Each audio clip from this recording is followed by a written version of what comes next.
Gusto mo bang kumita ng malaki nang nasa bahay ka lang? Gusto mo bang kumita ng limpak-limpak na salapi nang hindi ka nagtatrabaho? Gusto mo bang yumaman pagkatapos ng ilang buwan lang? Nako, tamang-tama. Hindi ito yung video na hinahanap mo. Try mo siguro yung next na video.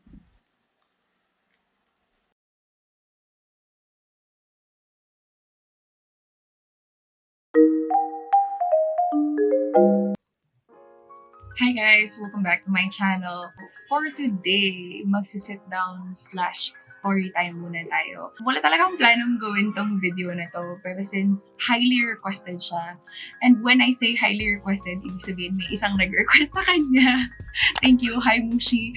So, gawin na din natin. I really wanted to share my experience on how my photo got featured on Cosmo Philippines and how that ties together with my passive income journey. So, start muna tayo sa Cosmo kwento. So, a few years ago, I took a few food photos for this friend of mine para sa restaurant niya. I was in no way, shape, or form a photographer or a food photographer for that matter. Pero I've always enjoyed taking photos of the food that I cook at home or when I eat out. So I think that's the reason why he got in touch with me. It was one day's worth of work. It was super fun and mas masaya kasi nakakain ako ng libre kasi kinain din namin yung shoot namin. And then after that, I went back to doing design group. Unfortunately, a few years after, the restaurant closed. And in 2019, I decided to sell the photos online. Wala naman kaming kahit na anong contract stipulating kung may license ba yung owner or may ownership ba siya regarding my photos. And the photos weren't usable anymore. So, wala namang mawawala, di ba? Wala lang, inisip ko din lang, dagdag kita siya kasi ginagabok din lang naman yung file sa external hard drive ko. So, why not? So, gumawa ko ng Shutterstock account. It was super quick. In-upload ko lahat ng photos. And after that, I completely forgot about it. As in, legit, nakalimutan ko na ginawa ko siya in the first place. Fast forward to 2021, I was going through my Instagram stories and then I saw my photo. Iniisip ko lang, sabi ko, saan nila nakuha yun?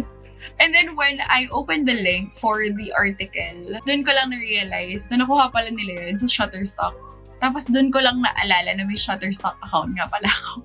Dun ko din na-realize na apparently, since 2019, kumikita na ako ng pera sa Shutterstock without knowing it.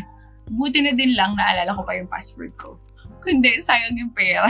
And even after doing a reverse image search of the photo, na-realize ko na yung pictures ko pala ginagamit siya sa mga travel vlogs and even listicles on why you should visit the Philippines. So I thought that was really, really nice. Nakakatawa din lang na people were able to develop and add value to this thing that I initially made. And nakakatuwa din na kumita ako ng pera. And as for the money, hindi naman limpak-limpak na salapi ang aking nakuha.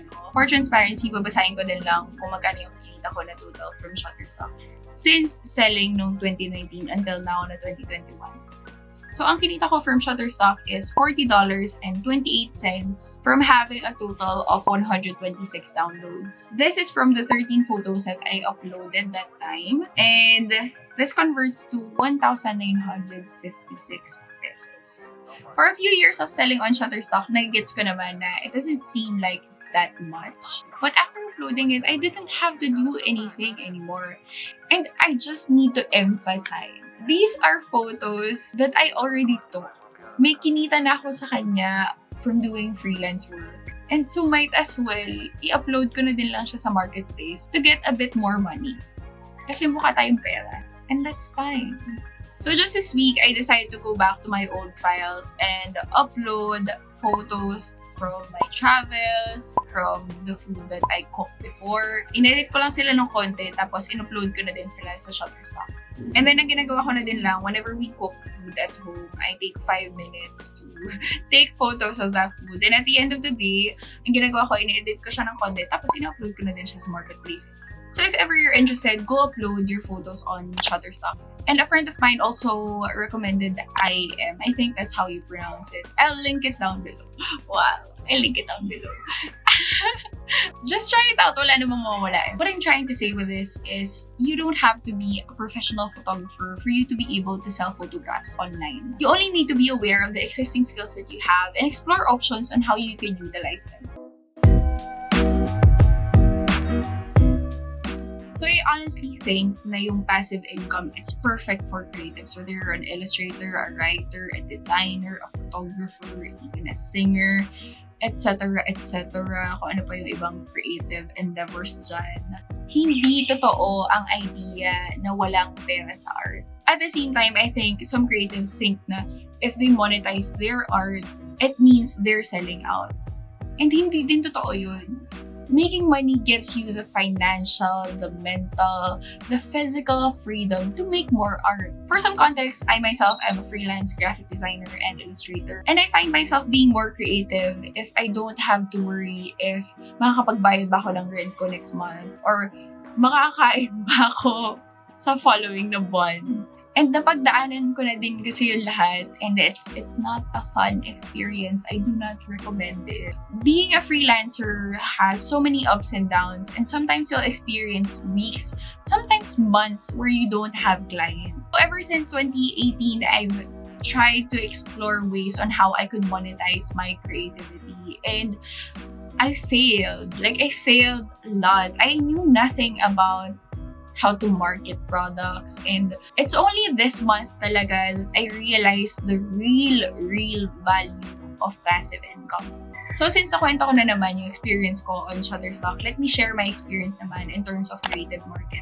So yung creative market, it's an online marketplace na focus siya on catering to designers and other creatives. So think of it like Etsy but specific for digital products. So nagsimula ako, I think 2019, and I really wanted to practice not just making digital products but learning how to package them in a way na marketable siya. I made 3 products in total. I think they were Instagram highlights. And I was selling a few products here and there, pero not enough for me to take notice. And since nagka-free time ako last month, I decided to go back to my account. Yung mga bumili sa akin ng Instagram highlights, I never thought of backtracking and researching if ginagamit pa talaga ng mga tao yung Instagram highlights na nabibenta ko sa kanila. So I did a bit of research. And when I saw my work being used by other people, wala lang, ang galing lang. Kasi this thing na basta-basta ko lang inisip, and I took a weekend off to make this product, and seeing someone from across the world using them, wala lang, ang galing, nakakatawa. And it's kind of cool to see someone utilizing the work that you've done. That's when I decided to try again. So in February, I decided to make 4 products. I made 4 products in total. Yung first 3, magkakamukha lang silang lahat. So it took me around 2 days to make that. And for the one major product, I think it took me around 3 days from the initial sketch, sobrang pangit na sketch, to the actual final product. And then, something happened. I started making money. Guys, yung novelty of like sleeping and then waking up realizing that you've earned money, it will never be lost on me. Every time na kumikita ko ng pera, siniscreenshot ko siya to realize na nagising ka ng 8 a.m. tapos na-realize mo na lang kumita ka. As in, hanggang ngayon natutuwa pa din ako. Kumita ako kanina, sobrang excited ko. Now again, hindi ito limpak-limpak na salapi. Pero extra nakita pa rin siya. For transparency purposes, babasahin ko din lang kung magkano yung kinita ko for the month of February. So I was able to earn $71.85 in total, which converts to 3,492 pesos. Yung total nito, actually, mas malaki siya. Pero kasi creative market does take a cut of your earnings kasi nga nilalagay mo yung platform sa products nila. Nilalagay mo yung product sa platform nila. Pero kasi for passive income and stuff that I did on the weekends, I think that's a good amount of money. For that money alone, I'm able to pay my rent, my water bill, and my electric bill. And that's just for something that I was able to sell for just a few weeks. And the greater thing about this is that I could sell more of the same product in the future and hindi ko na siya kailangang isipin. And just yesterday, I found out that I made my first $100 on creative market. So, yay! No, this month ko din lang talaga na-realize kung gaano ka-posible ang passive income. So for the creatives out there, I super encourage you to sell products online. Take a weekend to make something and put it on the dozens of platforms out there. And the great thing about it is para siyang yung set it and forget it method. Like, ilagay mo na lang siya dyan, and then kalimutan mo na. If you're an illustrator, you can try to sell your assets on Creative Market. If you're a writer, you can sell writing prompts on Etsy. If you're a designer, you can sell your social media templates on your website. If you're a photographer, go sell your product on Shutterstock and IM. And if you're a musician, you can go teach a class on Skillshare. You don't have to be an expert to start. For example, if you've always loved design work but you're not familiar with Adobe products, you can make your own template in Canva. It's a platform that's easy to use, and as long as you have good taste, you will be able to make something. The possibilities are endless, and I've only explored the tip of it, and so can you. Napahaba na yung kwento ko, pero honestly, not a lot of creative see the monetary value of their talents. So I highly encourage you to explore how to monetize the things that you create. And of course, there are people who like having sole ownership of the things that they create, and their work is very personal for them. That's fine too. You don't have to sell the things that you create. You don't have to monetize your art. You don't have to. But it's nice to know that you can. So I hope may napulot kayo dito sa mga pinagsasabi ko, and I hope may naging silbi siya. And I hope you never stop exploring possibilities when it comes to creating the things that you love. That's yun lang. Like and subscribe and comment ganon kung ano yung ginagawa ng mga YouTubers. And I'll see you next time. Bye!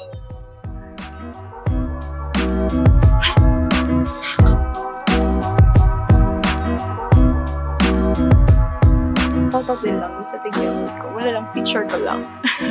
Yun lang. Bye!